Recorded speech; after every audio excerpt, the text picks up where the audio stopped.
Madame, Monsieur, bonjour. Il est 12 heures sur l'ensemble du réseau synchronisé de Sud FM, CN Radio, l'heure de Sud Midi. Voici les titres. Le coronavirus continue sa percée dans le pays. 4 décès supplémentaires et 52 nouveaux cas positifs ont été enregistrés ce jour, dont 14 issus de la transmission communautaire. Des cas répartis entre Dakar, Thiès, Ziguinchor, Diourbel, Khombol, Popenguine et Tambacounda. Lendemain de Tabaski morose pour les vendeurs de moutons de Thiès, des milliers de moutons sont restés invendus au forail du champ des courses de la capitale du rail. Pour autant, les prix restent toujours élevés. Démarrage ce samedi de la semaine mondiale de l'allaitement maternel. Bienfaits et importance du lait maternel vous seront expliqués dans ce 12 heures par Dr Bigueba Diop. Bigueba Mbodj, elle est la présidente de l'Association nationale des sages-femmes d'État du Sénégal et sera également notre invité dans ce 12 heures. Pape Abdoulaye Dieye assure la technique. Sud Midi. Adji Fatou Bari. Bienvenue à toutes et à tous. 4 décès, 52 nouvelles infections au coronavirus, dont 14 issues de la transmission communautaire. C'est le bilan du jour concernant la situation de la pandémie de Covid-19 dans le pays. Voici Dr Mamadou Ndiaye, directeur de la prévention, qui nous fait le point. Sur 850 tests réalisés, 52 sont revenus positifs, soit un taux de positivité de 6,12%. Les cas positifs se répartissent comme suit. 38 cas contacts suivis par nos services et 14 cas issus de la transmission communautaire répartis entre Thiès 2, Ziguinchor 2, Diourbel 1, Fanok 1, Front de Terre 1, Guédiawaye 1, Diourbel, Khombol 1, Pikine 1, Popenguine 1, Pout 1, Sacré-Cœur Pyrotechnie 1 et Front de Terre et Tamba 1 du moins. 46 patients hospitalisés ont été contrôlés négatifs et déclarés guéris. 42 cas graves sont pris en charge dans nos services de réanimation.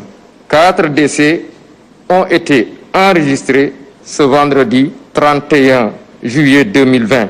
L'état de santé des autres patients hospitalisés est stable. À ce jour, 10 284 cas ont été déclarés positifs, dont 6 822 guéris, 209 décédés et donc 3 252 sous traitement. Le ministère de la Santé et de l'Action sociale présente ses condoléances aux familles éplorées et souhaite un bon rétablissement aux patients encore dans nos services. Le ministère de la Santé et de l'Action sociale exhorte les populations au respect strict des mesures de prévention individuelles et collectives et insiste sur le port obligatoire de masques dans les lieux publics et transports, surtout en cette période de retour de la plupart des personnes qui s'étaient déplacées à l'intérieur du pays. Le ministère de la Santé et de l'Action sociale vous remercie de votre attention. Vous venez d'entendre Dr Mamadou Ndiaye, directeur de la prévention, qui nous faisait le point sur l'évolution de la maladie à Covid-19 dans le pays. Et puis l'Agence nationale de la statistique et de la démographie a fait état d'une augmentation concomitante des mouvements d'aéronefs de plus 18,9%, du fret 31% et du nombre de passagers au mois de mai, des vols donc à l'aéroport international Blaise Diagne de Diass. La reprise du trafic aérien qui s'est donc illustrée au mois de mai par une augmentation. Le document parvenu à l'APS souligne que le nombre de vols est passé par exemple de 2659 en février à 391 en mars et avril à 465 au mois de mai. Sur la même période, le nombre de passagers au départ et à l'arrivée est passé de 224 450 à 4 589 entre mars et avril à 4 914 en mai. Sud FM l'info, c'est ici. Des milliers de moutons invendus à Thiès. Pour autant, les prix n'ont pas encore baissé selon les quelques acheteurs rencontrés ce matin au forail du champ des courses, nous dit Babacar Ndao. À l'endemain de Tabaski au forail du champ des courses de Thiès, les services vétérinaires ont recensé 1856 moutons invendus compte tenu des dizaines de véhicules de moutons qui ont déjà quitté Thiès le jour de la Tabaski. Une situation qui était prévisible selon Sidi Barafal, vendeur de moutons au champ des courses de Thiès. Comme vous l'avez constaté, il y a assez d'invendus. Et c'était prévisible alors. Parce que le marché a été bien approvisionné. À temps pareil, maintenant que les gens croient que les prix vont baisser, ça ne va pas se faire ainsi. Parce que les moutons nous ont coûté cher. Et nous avons des crédits à travers les banques, etc. Pour autant, les prix n'ont pas encore baissé pour les quelques acheteurs rencontrés sur place. Non, finalement, parce que moi, la bagarre, déjà, je suis 35, 45 albar. Waaw. Waaw, mu ne ma juroom ñent yi sax bëggul. Daal di may wone ginaaw. Xari mu dama cher wax. Ah ouais, mais tabaski yi passé na xari waru seetlu la wax. Même bu dee xar bu ndaw boo laal gars yi 80 lay wax. Dama bëgg a yar rek. Cela s'explique selon Sidi Barafal qui estime que les vendeurs préfèrent retourner avec le troupeau plutôt que de bazarder les moutons invendus. Ils vont assurément retourner avec. Ils vont retourner avec parce que c'est leur travail, c'est leur gagne-pain. Parce que s'ils vont vendre à des prix qui sont très bas, ils risquent d'avoir des pertes énormes. Maintenant, ce qui reste, on fait appel à l'État. L'État va encore essayer d'accompagner nos parents éleveurs pour éviter d'éventuelles maladies. Les maladies, le vol du bétail et une manque d'herbe, etc. C'est ça ce qui va faire que l'année prochaine, Inch'Allah, il n'y aura pas encore de rupture. Des difficultés dans la gestion de la fête du mouton au Sénégal, il faut vite évaluer et dégager de nouvelles perspectives, selon les acteurs rencontrés au forail du champ des courses de Thiès. Babacar Ndaw, Thiès, Sud FM. Après Thiès, direction Ziguinchor, où après la fête, c'est les ordures dans les marchés. Une opération coup de poing est à cet effet menée ce matin par l'UCG qui a ciblé les marchés et certains endroits de la ville. Voici Issa Faye, le coordonnateur de l'UCG à Ziguinchor, au micro de Ignace Ndeye. C'est une opération d'accoutumée parce que d'habitude, avant et après les Tabaski, partout à travers le Sénégal, nous faisons des opérations de ce genre-là. Donc ici à Ziguinchor, normalement on devait débuter depuis hier. Malheureusement, on n'a pas eu l'opportunité. Donc on a reporté ça aujourd'hui et probablement aussi demain, Inch'Allah. Donc aujourd'hui, on a ciblé le marché Boucotte parce qu'on a vu que c'est le marché c'est la partie de la ville qui produit plus de déchets. Et dès qu'il y a un débordement, tout le système est bloqué. Donc on a jugé nécessaire de commencer l'opération ici au niveau du marché Boucotte. Donc sûrement on fera le nécessaire, mais on ne croit pas que ça puisse finir aujourd'hui. Donc demain, Inch'Allah, on va continuer ici au niveau du marché. Le nettoiement qui est fait en concordance avec la mairie de Ziguinchor. Donc l'UCG qui déploie un certain nombre de dispositifs, 2 camions, une pelle tasseuse et un camion benn, plus une pelle mécanique. Et la mairie aussi a déployé leur camion et leur benn tasseuse. Il y a le personnel de l'UCG qui est là, aussi le personnel de la mairie aussi qui a été mobilisé. Quels sont les zones, les endroits, les lieux qui sont ciblés? Donc principalement il y a le marché de Boucotte, il y a aussi la gare routière qu'on a ciblée. Il y a certaines places publiques, notamment le rond-point Jean-Paul II, là aussi j'ai vu, un peu la gouvernance. Il y a aussi quelques places publiques qu'on doit faire un nettoiement, là où on doit faire un nettoiement demain, Inch'Allah, en partenariat avec une association. Donc ces places-là aussi, on a ciblé de les nettoyer. On a constaté qu'il y a beaucoup d'ordures, de déchets en tout cas dans ces zones. Qu'est-ce qui explique cela? C'est après la ou bien les commerçants ne prennent pas la précaution de chercher là où déverser les ordures, ou bien c'est le dispositif qui n'est pas mis en place? Oui, parce que d'habitude, tous les jours, il y a le camion qui passe par là. Donc toutes les boutiques, normalement, disposent d'un bac. C'était Issa Faye, coordonnateur de l'UCG à Ziguinchor. La vie de plus de 800 000 enfants dans le monde peut être sauvée chaque année s'ils sont allaités exclusivement au sein. C'est selon l'Organisation mondiale de la santé à l'occasion du démarrage ce samedi de la semaine mondiale de l'allaitement maternel. Le thème retenu est soutenir l'allaitement maternel pour une planète en meilleure santé. Les acteurs vont profiter de cette semaine pour rappeler l'importance de l'allaitement maternel qui a de nombreux bienfaits sur la santé de la mère et du du nourrisson. Le lait maternel, en effet, les protège contre de nombreuses maladies. Les précisions de la présidente de l'Association des sages-femmes d'État du Sénégal, Bigué Bambot, que nous écoutons avec Mamdiara Da Silva. Il faut favoriser l'allaitement maternel parce que il constitue des avantages pour le bébé, pour la maman, pour la famille, mais également pour l'économie. Ça permet vraiment de réduire la mortalité néonatale et infantile. Et les études de l'OMS ont montré que si le taux d'allaitement exclusif augmentait, ça pourrait sauver la vie de 820 000 enfants chaque année. Donc c'est pour démontrer combien il est important que tout le monde puisse soutenir les mamans à allaiter. Parce que les avantages sont multiples, les bienfaits sont multiples. Pour la maman, ça prévient la plus grosse tueuse qu'est l'hémorragie du postpartum, parce que ça permet vraiment d'aider à contracter l'utérus et à éviter les saignements. L'allaitement maternel prévient également les cancers du sein et les cancers de l'ovaire chez les allaitantes. Le lait maternel constitue le premier vaccin de l'enfant parce que les anticorps maternels passent à travers le lait pour prévenir plusieurs maladies à l'enfant. Également, ça prévient l'asthme, ça prévient le diabète, ça prévient l'obésité parce que il n'y a pas beaucoup de sucre dans le lait maternel, contrairement au lait industriel. Sud FM vous transporte partout au Sénégal et dans le monde. Sud International.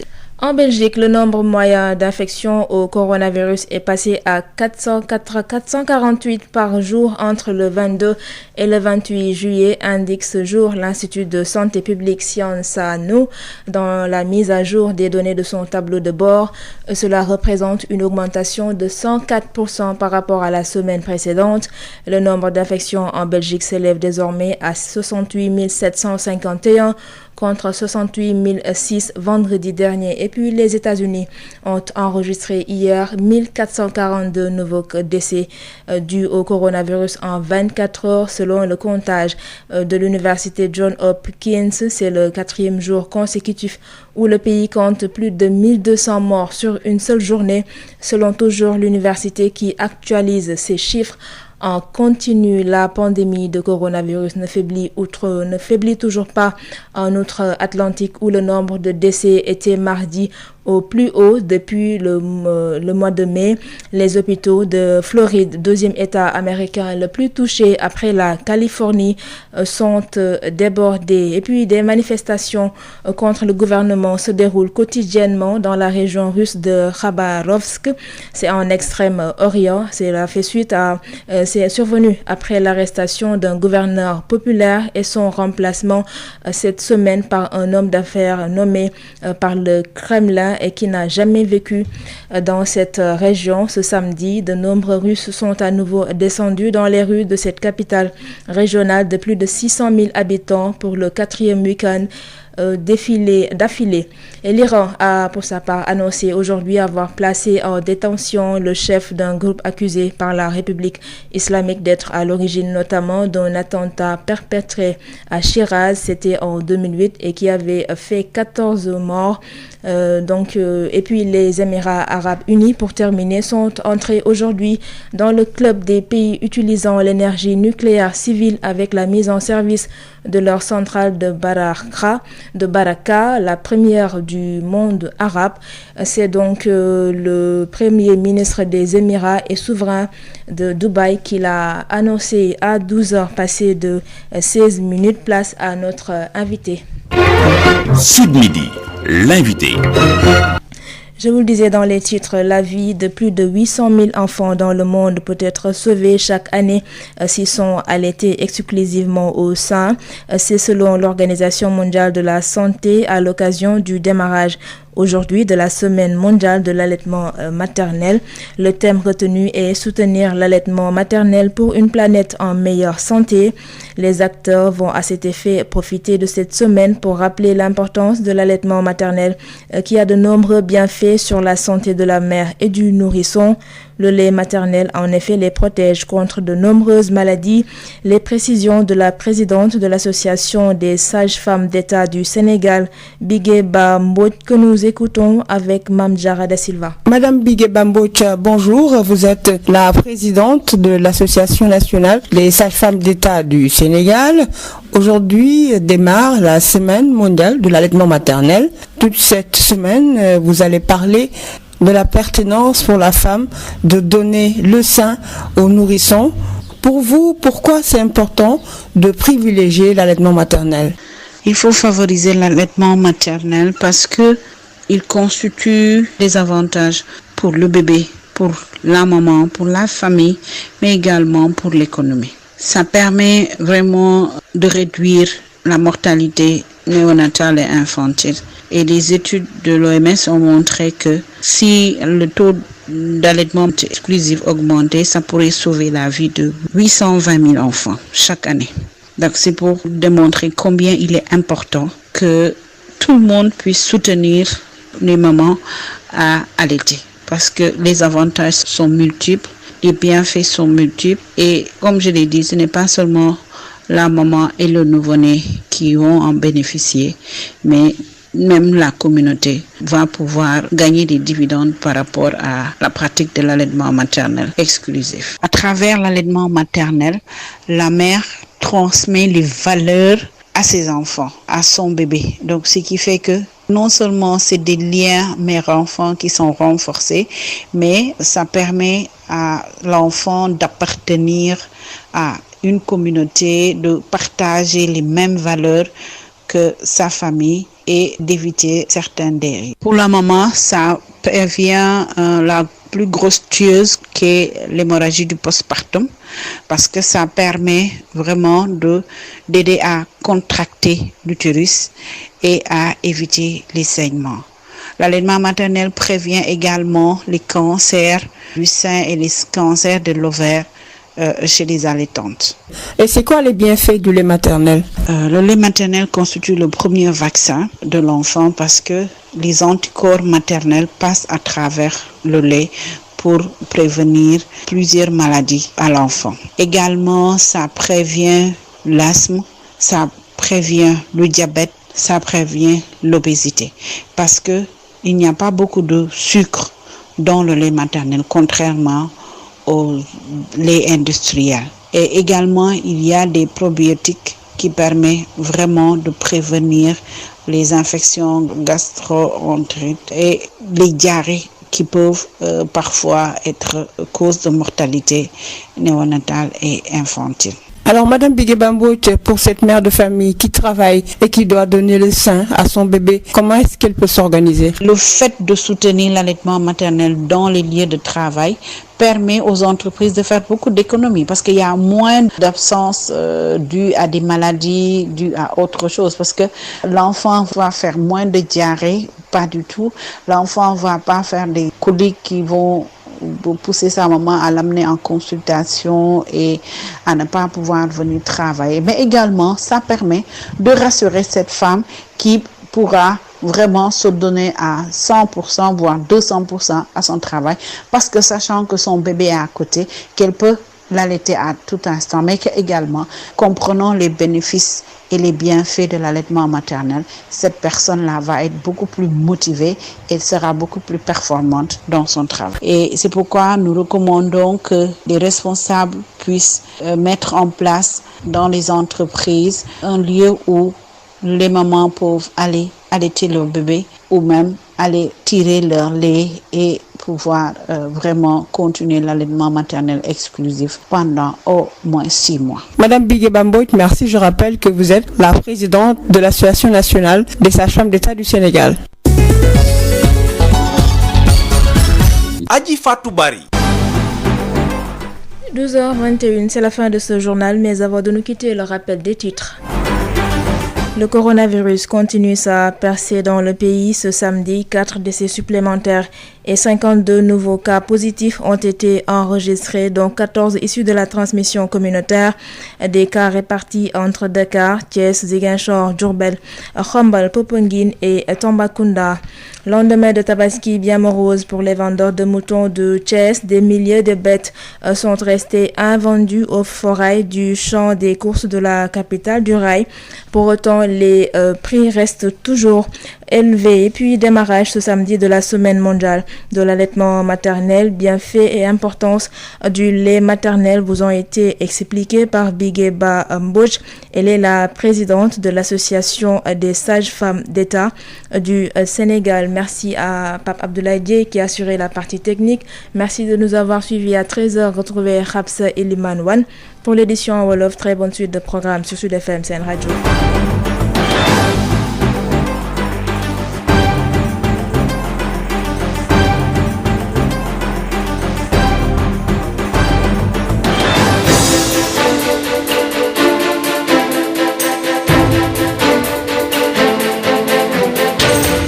Sud FM référence la ndax kenn mësu koo dégg ci ay diffamation ak yeneen affaires yoo xamante ni daal information